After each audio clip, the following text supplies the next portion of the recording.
নার্সিংহোমের বিরুদ্ধে শিশু বদলের অভিযোগ ঘিরে উত্তেজনা। ঘটনাস্থলে পরিস্থিতি নিয়ন্ত্রণে আনতে লাঠি উঁচু করে তারা পুলিশের।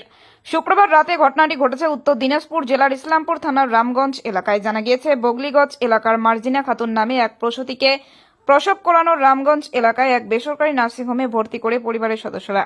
এদিন রাতে ওই প্রসূতিকে সিজার করার জন্য নিয়ে যায় চিকিৎসক। এরপর কিছুক্ষণ পর ওই প্রসূতির কন্যা সন্তান জন্মগ্রহণ করার পর শিশু কন্যাকে তার পরিবারের হাতে তুলে দেয় নার্সিংহোমের নার্সরা। কিছুক্ষণ পর আবার সেই শিশু কন্যাকে পরিবারের হাত থেকে নিয়ে চলে যায় নার্সরা। প্রায় 30 মিনিট পর আবার পরিবারের সদস্যদেরকে বলা হচ্ছে, আপনাদের পুত্র সন্তান জন্মগ্রহণ করেছে।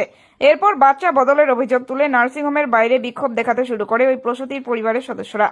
এই ঘটনায় নার্সিংহোমের সামনে উত্তেজনা ছড়িয়ে পড়ে। খবর পেয়ে ঘটনাস্থলে ইসলামপুর থানার রামগঞ্জ ফাঁড়ির পুলিশ গিয়ে পরিস্থিতি নিয়ন্ত্রণে আনতে লাঠি উঁচু করে তাড়া করে পরিস্থিতি নিয়ন্ত্রণে আনে। ডিএনএ টেস্ট করা হোক দাবি মার্জিনা খাতুনের পরিবারের। অন্যদিকে ভুল স্বীকার করেছেন নার্সিংহোমের চিকিৎসক। তিনি বলেন, 2 জন প্রসূতির প্রসব করানো হয়। মার্জিনা খাতুনের পুত্র সন্তান জন্ম নেয় এবং আরেকজন প্রসূতির কন্যা সন্তান হয়। একটু ভুলের জন্য এটা হয়েছে বলে দাবি করেন তিনি। নার্সিংহোমে সবাই আনে, এখানে ডেলিভারি কেস করায়। 2 জনকে ঢুকেছিল, একটা ছেলে হয়েছে, একটা মেয়ে হয়েছে। নার্সগুলার একটু আমি বাইরে বাইরে যেটা শুনতে পারলাম একটু মিস করেছে। নার্সগুলা যে ছেলে হয়েছে ওকে বলছে তোমার মেয়ে হয়েছে। ওর আগে 2টা ছেলে আসলে ওর খুব আনন্দ হয়েছে। একটু পরেই বলতেছে এবার নার্সগুলা তোমার মেয়ে না এবার ছেলে হয়েছে, তার জন্যই উত্তেজনা করেছে। পেশেন্ট পার্টি এখন অবধি আমাদের সামনে কিছু বলেনি। হসপিটাল করতে নার্সিংহোম কর্তৃপক্ষ কি জানালো, কি বললো? নার্সিংহোম কত ওদের সঙ্গে আমরা এখন পর্যন্ত কিছু কথা হবে। কি নাম আপনার? আমার নাম এমডি ইয়াসিন। কি দায়িত্বে আছে? আমি এই অঞ্চলের রামগঞ্জ অঞ্চলের 1 নম্বর প্রেসিডেন্ট। অঞ্চল প্রেসিডেন্ট দায়িত্ব। আমাদের পেশেন্ট এখানে ভর্তি ছিল, ঠিক আছে?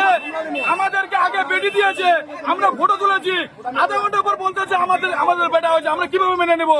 আপনারা বলেন। কে বললো এই কথাটা? কে বললো? এখানকার যে আছে, এখানকার যে পেশেন্ট আছে, কি নাম? হসপিটালের নাম কি? হসপিটালের নাম কি? City hospital. এটা কোথায় গাড়ি? হসপিটালটার নাম কোথায়? Ramganj city hospital. এটা কতদিন আগে আপনার? এখন জাস্ট আধা ঘন্টা 1 ঘন্টা আগে বললো আমাদেরকে বেডি দিয়ে দিয়েছে। আমাদেরকে সবাই বললো ওরা যে আমাদের বেডি, আমরা আবার গোতে বেডি নিয়ে নিয়েছি। আমরা নিজে ফটো তুলেছি, আমাদের কাছে ফটো আছে। আচ্ছা তারপর আধা ঘন্টা আমার হাত দিয়ে বেডি নিয়ে চলে যাওয়ার পর আমাদেরকে বলতে তোর বেটা হয়েছে। আমরা কিভাবে মেনে নেবো? পেশেন্টকে কোন দিনকে ভর্তি করেছিলেন? আজকে ভর্তি হয়েছে। কি নাম পেশেন্টের? মর্জিনা খাতুন। বাড়ি কোথায়? রামগঞ্জ, বকরিগঞ্জ। এখন কি বললো তারা? এখন বলতে যে তোমার বেটা হয়েছে, আমরা কিভাবে মেনে নেবো? আমাদের আধা ঘন্টা আগে আমাকে বেটা দিয়েছে, আমরা নিয়ে খুশি হয়ে গেছিলাম।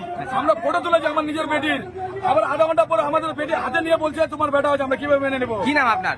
আমার নাম ইমতিয়াজ আলম। সিটি হসপিটালে আমার গ্রামের পেশেন্ট অ্যাডমিট হয়েছিল। এখানে সিজারের পর বাচ্চা এনে দেয় হাতে, মেয়ে হয়েছে আপনার। আধা ঘন্টা পর এসে বলে যে আপনার ছেলে হয়েছে। এখানে কি বাচ্চা বিক্রি হয়? কি মনে হচ্ছে আপনাকে?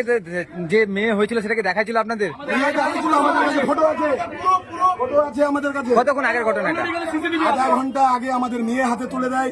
আপনাদের বললো যে আপনাদের মেয়ে হয়েছে, তারপর আধা ঘন্টা পর বলে যে আপনাদের ছেলে হয়েছে। এটা কি মনে হচ্ছে? কি এটা কি পরিবর্তন করা হয়েছে? কি মনে হচ্ছে? বাচ্চা বিক্রি হয়, এক কথা এখানে বাচ্চা বিক্রি হয়। পুলিশ প্রশাসনকে জানালেন বিষয়টা? পুলিশ প্রশাসন জানছে, পুলিশ প্রশাসনের উপর আমরা ছেড়ে দিচ্ছি। এখন কি বলছে তারা? প্রশাসনের উপরে আমাদের আস্থা আছে, ভরসা আছে। পুলিশ প্রশাসন জিনিসটা দেখবে। কি নাম পেশেন্টের নাম? কি পেশেন্টের নাম? পেশেন্টের নাম কি? পেশেন্টের নাম মর্জিনা খাতুন। আপনি কি হন পেশেন্ট? আমি ওর ভাস্তা হবেন। এখন কি বললো হসপিটাল কর্তৃপক্ষ, সিটি হসপিটাল কর্তৃপক্ষ কি বললো? বলছে যে আমরা দেখতেছি, না হলে ডিএনএ টেস্ট হবে। ডিএনএ টেস্টের পর বাচ্চা যেটা হবে সেটা আমাদের নিতে রাজি আছি আমরা।